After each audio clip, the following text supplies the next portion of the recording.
함께 읽겠습니다. 이러므로 그의 앞에서 이 손가락이 나와서 이 글을 기록하였나이다. 기록된 글자는 이것이니 곧 메네 메네 데겔 우바르시니라. 아멘. 제가 한 번 더 기도합니다. 하나님 아버지, 이 예배를 통해 살아계신 하나님의 보좌 앞으로 나와 하나님의 말씀을 듣게 하시고 하나님께 기도할 수 있도록 인도해 주시니 감사합니다. 이 시간에 머리 숙인 사랑하는 우리 교회 권속들에게 은혜를 베푸셔서 하나님이 주신 계시의 말씀 잘 깨닫게 하시고 주신 말씀대로 순종할 수 있도록 견인해 주시옵소서. 이 예배를 통해 받은 은혜가 우리 삶에서 드러나게 하시고 그리스도의 향기를 뿜어내는 사랑하는 우리 교회 성도들 되도록 은총 베풀어 주시옵소서. 여러 가지 감사와 간구의 제목을 달아 예물을 드렸사오니 귀를 기울여 주시고 하나님께서 가장 좋은 것으로 채워 주실 것을 믿는 믿음이 더욱 굳세지게 하시옵소서. 이제 말씀을 상고할 때에 진리의 영께서 함께 하시어 바로 듣고 바로 깨달아 바로 행할 수 있도록 인도해 주시옵소서. 예수님의 이름으로 기도합니다. 아멘. 오늘 살펴볼 말씀은 바벨론 왕궁에서 벌어진 일인데요. 어떤 일인지 먼저 말씀을 읽으면서 살펴보겠습니다. 다니엘 5장 1절 함께 읽겠습니다. 벨사살 왕이 그의 귀족 1000명을 위하여 큰 잔치를 베풀고 그 1000명 앞에서 술을 마시니라. 바벨론 제국의 왕 벨사살이 귀족들을 위해서 큰 잔치를 베풉니다. 1000명을 초대했다고 합니다. 얼마나 성대했을까요? 거나하게 술을 마셨나 봅니다. 그런데요, 그냥 술만 마신 게 아니었습니다. 다음 말씀 5장 3절 볼까요? 함께 읽습니다. 이에 예루살렘 하나님의 전 성소 중에서 탈취하여 온 금 그릇을 가져오매 왕이 그 귀족들과 왕후들과 후궁들과 더불어 그것으로 마시더라. 특별한 그릇을 가져와서 술을 마시는데요. 무슨 그릇이냐면 예루살렘 성전에서 빼앗아 온 그릇들이었습니다. 바벨론 제국이 유다를 침략해서 멸망시킬 때 성전 안에 있던 그릇들을 탈취해 온 거죠. 그런데요, 성전 안에는 율법이 명시하는 각종 집기들, 제사에 사용되는 그릇들이 많았던 겁니다. 그러니 그 그릇들이란 그냥 식기가 아니라 성물인 거죠. 성물에다가 술을 담아 마신다? 글쎄요. 여호와 하나님을 모르는 이방인들이니 뭐 그럴 수 있었을지도 모르겠습니다. 그런데요. 문제는 거기서 끝나지 않았다는 겁니다. 5장 4절 말씀 함께 읽습니다. 그들이 술을 마시고는 그 금, 은, 구리, 쇠, 나무, 돌로 만든 신들을 찬양하니라. 성물에 술을 담아 마시는 것도 모자라 자기들의 신, 다시 말해 이방 잡신들을 찬양했다는 겁니다. 술이 거나하게 취한 채로 자기들이 섬기던 우상들을 찬양했던 거죠. 여러분, 이 장면이 머릿속에 그려지십니까? 가관이었겠죠. 하나님께서 모독을 당하시고 있는 건데요. 벨사살 왕은 의도했을 겁니다. 거대한 제국의 왕으로 살아보니 자신들이 지배하고 있는 나라의 신이란 우스워 보였겠죠. 멸망해버린 유다 민족의 신 여호와를 조롱하듯 그들은 술판을 벌인 겁니다. 그러면서 우리들의 신이 여호와보다 더 우월하다, 우리에게 승리를 가져다 줬다, 이렇게 생각하면서 이런 행동들을 벌인 거죠. 그렇게 잔치의 분위기가 점점 흥겹게 무르익어 갈 때 갑자기 섬뜩한 일이 벌어집니다. 대체 무슨 일일까요? 이어지는 말씀 5절과 6절 다음 말씀 봅니다. 함께 읽습니다. 그때에 사람의 손가락들이 나타나서 왕궁 촛대 맞은편 석회 벽에 글자를 쓰는데 왕이 그 글자 쓰는 손가락을 본지라. 이에 왕의 즐기던 얼굴빛이 변하고 그 생각이 번민하여 넓적다리 마디가 녹는 듯하고 그의 무릎이 서로 부딪힌지라. 잔치가 벌어지고 있던 왕궁에 갑자기 손가락들이 나타난 겁니다. 그리고 이 손가락은 왕궁의 벽에 글자를 씁니다. 어떤가요? 기절초풍할 일이죠. 뭐라고 썼는지는 좀 이따 보기로 하고요. 잔치를 즐기던 왕은 충격에 빠집니다. 생각이 번민하여 넓적다리 마디가 녹는 듯하고 그의 무릎이 서로 부딪혔다? 놀랐을 뿐만 아니라 극심한 두려움과 공포에 빠졌죠. 벨사살 왕은 영을 내립니다. 다음 말씀 봅니다. 함께 읽습니다. 왕이 크게 소리 질러 술객과 갈대아 술사와 점쟁이를 불러오게 하고 바벨론의 지혜자들에게 말하되 누구를 막론하고 이 글자를 읽고 그 해석을 내게 보이면 자주색 옷을 입히고 금사슬을 그의 목에 걸어 주리니 그를 나라의 셋째 통치자로 삼으리라 하니라. 그때에 왕의 지혜자가 다 들어왔으나 능히 그 글자를 읽지 못하며 그 해석을 왕께 알려주지 못하는지라. 어떤가요? 왕의 뜻대로 일이 해결되지 않죠? 이 글자는 바벨론 사람들이 읽을 수 없는 완전히 새로운 글자였나 봅니다. 뭐라고 쓴 건지 알 수 없으니 해석도 할 수 없었겠죠. 글자를 읽고 풀이하면 자주색 옷을 입히고 금사슬을 걸어준다? 자주색 옷이란 당시에 아주 존귀한 사람이 입는 옷이었는데요. 나라의 셋째 통치자로 세워주겠다고 할 정도로 왕은 큰 포상을 걸었습니다. 아무도 그 글자를 읽지 못하고 해석도 못하고 있는 상황인 거죠. 자, 일은 어떻게 진행될까요? 여러분 생각을 해 보십시오. 거나하게 술을 마시고 있는데 갑자기 손가락이 나타나서 알 수 없는 글자를 쓰고 그 글자를 해석해 보라고 나름 지혜롭다는 사람들을 불렀는데 아무도 읽지도 못하고 해석도 못한다. 자, 이 광경이 얼마나 황당하고 두려웠게 했습니까? 일이 어떻게 진행될까요? 오늘의 주인공 다니엘이 왕 앞에 불려옵니다. 왕은 다니엘에게 마찬가지 포상을 제안하죠. 다니엘은 왕 앞에서 글자를 읽습니다. 다음 말씀 함께 읽습니다. 기록된 글자는 이것이니 곧 메네 메네 데겔 우바르신이라. 메네 메네 데겔 우바르신. 이게 무슨 말일까요? 성경에서 여기 다니엘서에만 나오는 말인데요. 문자적으로만 보자면 메네는 세다, 계산하다 이런 뜻입니다. 데겔은 무게를 달다, 저울에 달다 이런 뜻이고요. 우바르신은 우와 바르신이 합쳐진 말인데요. 우는 그리고라는 뜻이고요. 바르신은 나누다라는 뜻입니다. 자, 그래도 알쏭달쏭하죠? 그래서 어쨌다고? 이게 무슨 말이야?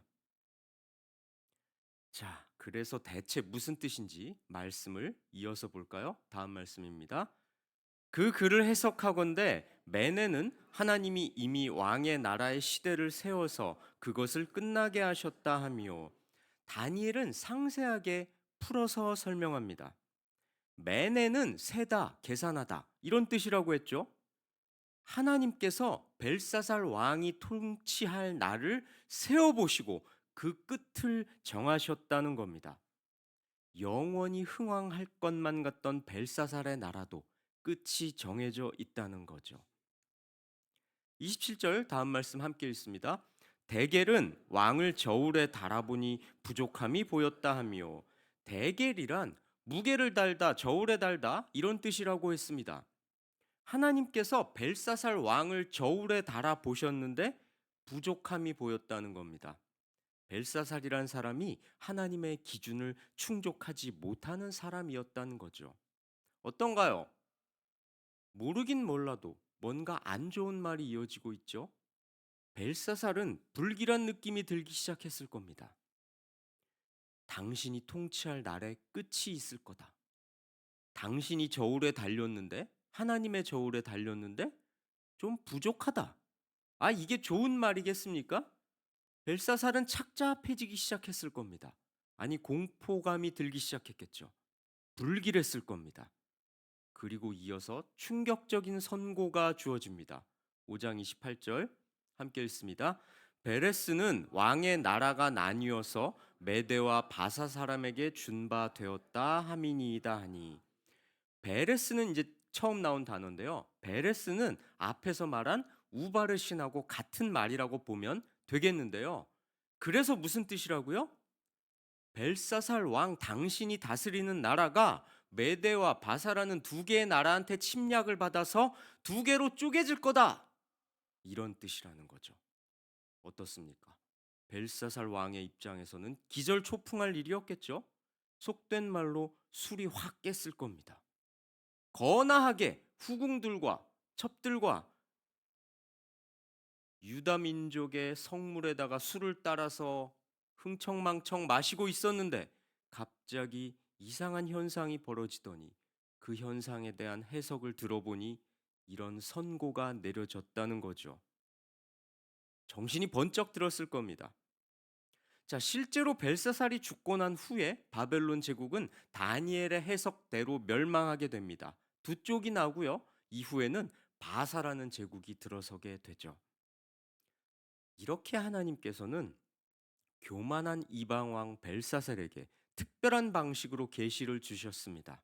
지혜로운 자 다니엘로 하여금 그 계시를 해석하게 하셨고요. 이방 왕에게 그 뜻을 당신의 뜻을 전하시죠. 성도 여러분, 그런데요. 여기까지가 우리가 살펴본 다니엘서의 한 부분, 한 대목인데요. 우리가 여기서 반드시 짚고 넘어가야 할 게 있습니다. 하나님께서는 우리의 삶에 대해서도 매내와 대계를 행하신다는 겁니다. 먼저 우리는 하나님이 우리의 날수를 세어 끝을 정하신다는 매내를 생각해야 합니다. 많은 사람들이 인생의 끝을 생각하지 않습니다. 영원히 살 것처럼 행동하죠. 두 가지 측면에서 그렇습니다. 소위 잘 먹고 잘 사는 사람은 자기들이 누리는 부귀영화가 영원할 것처럼 행동합니다. 이 땅에서 누리는 복이 전부인 것처럼 생각하죠. 지금 누리는 복을 죽어서도 가져갈 것처럼 생각합니다. 그렇게 살아갑니다. 그러니 내세, 죽음 이후에는 관심이 별로 없죠. 아니, 죽지 않고 계속 살아서 부귀영화를 누리기를 소망합니다.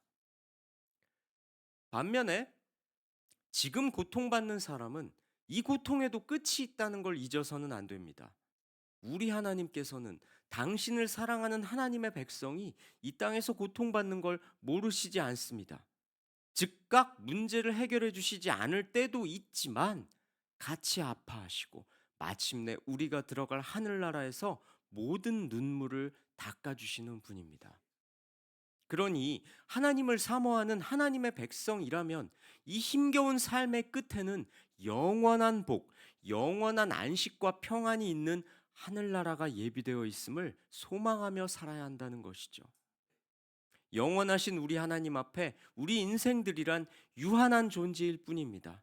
우리의 모든 것은 매내를 행하시는 하나님 손에 그 끝이 달려 있을 뿐이죠.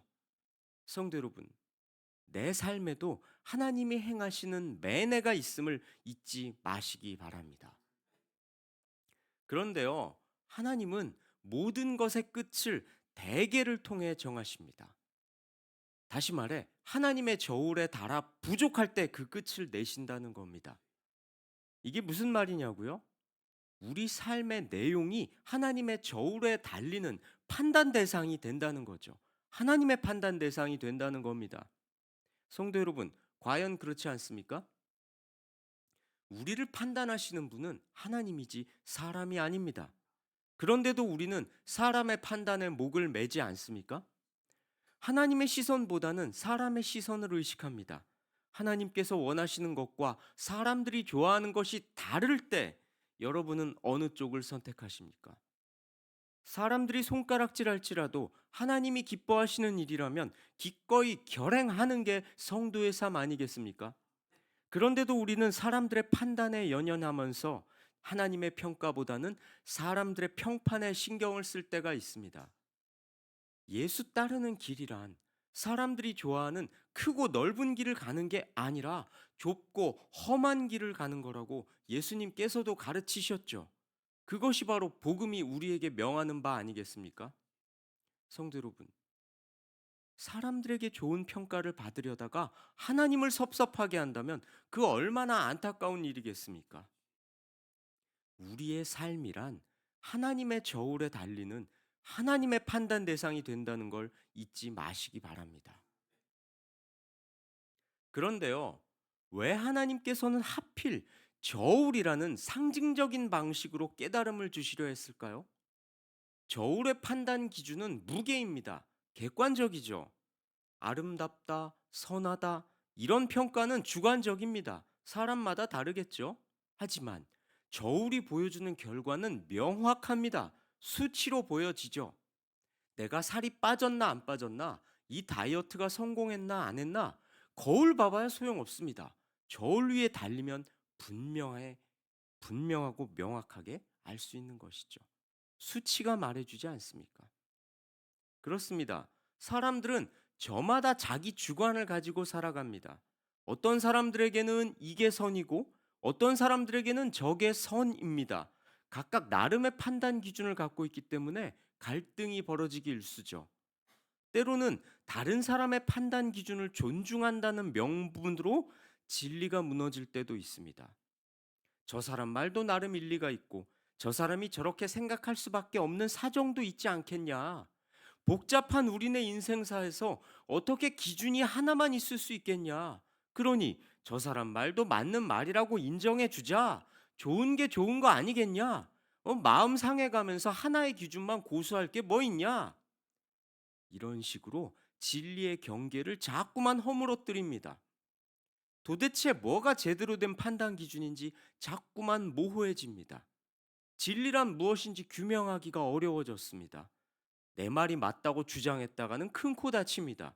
사람들의 쏟아지는 비난을 감수해야 합니다. 이런 세태를 살고 있는 우리에게 참 진리가 무엇인지 헛갈려져 버린 이 세상을 향해 다니엘서는 이렇게 말씀합니다. 하나님의 저울에 달린 무게가 판단 기준이다. 너희 인생들이 부인할 수 없는 너희 눈앞에 똑똑히 보여지는 그 무게가 하나님의 판단 기준이다. 하나님께서는 그 무게로 너희를 판단하시고 그 판단 결과에 따라 매대, 다시 말해 끝을 행하시는 분이다. 성도 여러분, 이 말씀을 진리로 받아들이십니까? 성경에서 저울이란 단어가 어떻게 쓰였는지 살펴보면 우리는 더 확실하게 깨달을 수 있습니다. 시편에는 이런 구절이 있습니다. 시편 60편 9절 함께 읽습니다. 아 슬프도다 사람은 입김이며 인생도 속임수이니 저울에 달면 그들은 입김보다 가벼우리로다. 우리네 인생이란 아무리 떵떵거리는 삶이었을지라도 속임수처럼 허망한 것에 불과하다는 겁니다. 막상 저울에 달아보면 입김보다 가벼울 뿐이라는 거죠. 하나님의 최종적인 판단, 다시 말해 하나님의 저울에 달릴 때 그 무게가 인정돼야지 그 전까지는 아무리 묵직하게 보였을지라도 입김처럼 가벼울 뿐이라는 겁니다. 저울에 대한 성경 구절을 하나 더 볼까요? 욥기 31장 6절입니다. 함께 읽습니다. 하나님께서 나를 공평한 저울에 달아보시고 그가 나의 온전함을 아시기를 바라노라. 이건 누가 한 말이냐면요. 구약에서 의인으로 꼽히는 욥이라는 사람이 한 말입니다. 욥이 자기를 비난하는 친구들을 향해서 내뱉은 말인데요. 사람들은 제멋대로 제 마음대로 판단을 하고 평가를 하는 존재지만 하나님께서는 공평한 저울로 무게를 다시는 분, 공정하고 의롭게 판단하시는 분이라는 겁니다. 그렇습니다. 우리 하나님의 저울은 틀림이 없기에 우리는 하나님의 저울 위에서 공정하고 정확하게 평가받는 존재입니다. 그러니 그 하나님을 신뢰하며 그 하나님의 기준을 채우는 삶을 살아야 하지 않겠습니까? 이것저것 저마다 자기가 진리라고 외치는 허탄한 것들로 내 인생을 채웠다가 막상 하나님의 저울 위에 올라섰을 때 무게가 부족하면 어떡할 겁니까? 자, 그렇다면 하나님의 판단 기준이란 뭘까요? 무게를 채워야 한다는 건 알겠는데 뭘로 채워야 할까요? 저울 위에 달렸을 때 기준을 충족하려면 무엇을 채워야 할까요? 성경 전체가 가르치는 바를 상고해 봤을 때 당연히 그건 하나님의 말씀 아니겠습니까? 하나님의 말씀으로 내 인생이 채워진다면 하나님의 저울 위에서 묵직하게 계수될 겁니다. 말씀으로 채운다는 게 성경 공부만을 의미하는 건 당연히 아닐 겁니다. 말씀이 내 삶에 들어와서 역사하는 것이죠. 내 삶이 하나님의 말씀이 성취되는 도구가 되게 하는 겁니다. 좀 더 간략하게 말하자면 말씀에 순종하는 삶인 겁니다. 그래서 하나님을 기쁘시게 하는 삶이 내 삶에 무게를 채우는 것이죠. 이사야서는 이렇게 말씀합니다. 다음 말씀 함께 있습니다. 풀은 마르고 꽃은 시드나 우리 하나님의 말씀은 영원히 서리라 하라. 그렇습니다. 들풀이 아무리 싱그럽고 꽃의 아름다움이 영원할 것 같더라도 그것들은 한순간에 불과한 겁니다. 오직 영원한 건 하나님의 말씀뿐이라는 거죠. 이 구절을 우리 인생에 적용해 볼까요? 풀처럼 꽃처럼 지금 싱그럽고 아름다운 것들이란 부, 명예, 쾌락 이런 것들이겠죠. 그것들로 우리 삶을 채우면 무게가 묵직할 것 같지만 풍선에서 서서히 바람이 빠지듯 마침내 소멸되고 말 겁니다. 그러다가 하나님의 저울 위에 달릴 때 허풍선이었네? 라는 평가를 받겠죠. 하나님께서는 무게로 쳐주지 않는 것들, 사람들의 평판, 명성, 이런 것들로 내 삶을 채우려 했다가는 하나님의 저울 위에서 큰 낭패를 보게 될 겁니다. 하지만 말씀으로 채워지고 말씀에 순종하는 삶이란 지금 어렵고 비루해 보이더라도 우리의 무게를 묵직하게 채워갈 겁니다. 그래서 하나님의 저울에 달렸을 때 실속 있었다는, 내실 있었다는 평가를 받을 겁니다. 사람들은 풀과 꽃처럼 잠깐 좋은 것들을 추구하지만 우리 하나님께서는 말씀으로 채워진 순종하는 삶을 무게 있다고 여겨주시는 분입니다. 제가 초등학생 때의 일인데요. 아니, 엄밀히 말하면 국민학교 시절입니다.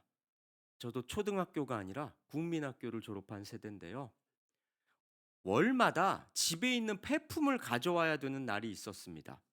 아마도 자원 재활용에 대한 교육의 일환으로 그랬었던 것 같은데요. 주로 집에 있는 신문지를 가져갔죠. 그런데요, 한두 장 가져와서는 안 됐고요. 일정한 두께만큼 가져와야 했습니다. 학교 정문에서 주번 학생이 자로 두께를 쟀던 것으로 기억합니다. 일정 두께를 충족하면 통과, 충족하지 않으면 불합격이었던 거죠. 저는 꾀가 났습니다. 신문을 여러 번 접어서 두께만 두껍게 한 거죠. 몇 차례 성공했던 기억이 있습니다. 그런데요, 만약 두께가 아니라 무게로 기준으로 삼았다면 제 꼼수는 통하지 않았을 겁니다. 그렇습니다. 우리가 하나님의 저울에 달릴 때는 꼼수가 통하지 않을 겁니다. 그런데도 우리는 무게가 아니라 두께만 늘리려고 하지는 않습니까? 두께를 늘린다는 건 이런 거 아닐까요? 말씀에 순종하는 삶이 아니라 겉보기에만 두껍게 보이는 것들이죠. 교회 활동에 열심히 참여합니다. 예배에도 빠지지 않고 참석합니다. 네, 물론 그런 것들은 선한 겁니다. 우리는 최선을 다해서 그런 것들을 해야 합니다. 그런데요, 말씀에 순종하는 삶이 없이 그런 것들만 치중한다면 그거야말로 무게가 아니라 두께만 두꺼워 보이게 하는 패착 아닐까요? 열심히 교회를 드나드니까 얼핏 보기에는 그의 종교 행위가 두꺼워 보입니다. 하지만 속은 비어 있고 내실은 없어서 가볍기만 한 사람, 그런 사람이 하나님의 저울 위에 달렸을 때 우리 하나님께서는 벨사살 왕에게 하신 말씀처럼 부족하다, 이렇게 평가하실 겁니다. 성도 여러분, 무엇으로 여러분의 삶을 채우시겠습니까? 지금 좋은 것들을 추구할 때 하나님께서는 말리지 않으실지도 모릅니다. 하지만 마지막 심판의 때에 저울 위에 우리 인생을 다실 겁니다. 그리고 아무도 항변하지 못하도록 그 무게를 우리에게 확인시켜 주실 겁니다. 우리 하나님께서는 지금도 매내와 대계를 행하십니다. 우리 삶의 전부가 하나님의 저울에 달리게 될 겁니다. 하나님은 그렇게 달아보시고 그 결과대로 공의를 행하실 겁니다. 만일 우리가 하나님을 믿는다고 하면서도 매내와 대계를 행하시는 하나님을 기억하지 못한다면 벨사살 왕처럼 자신의 뜻과 본성대로 하나님 앞에 교만방자하게 될 겁니다. 그러므로 우리는 항상 기억해야 합니다. 우리 삶이 하나님의 저울 위에서 계수될 거라는 겁니다. 우리는 벨사살과는 다른 자입니다. 우리는 벨사살보다 희망이 있는 자입니다. 왜요? 우리에게 주신 말씀을 통해 매내와 대계를 행하시는 하나님을 아는 처지죠. 그러니 더 늦기 전에 하나님의 저울을 의식하는 삶을 살아야 합니다. 하나님이 모든 걸 계수하시고 친히 판단하실 겁니다. 하나님이 우리에게 주신 인생을 순종하는 삶으로 채워가시길, 그리하여 그 무게를 채우심으로 하나님의 저울 위에서 인정받는 삶을 살아가시길 주님의 이름으로 축원하고 권면합니다. 우리 찬양하시고 기도하시겠습니다.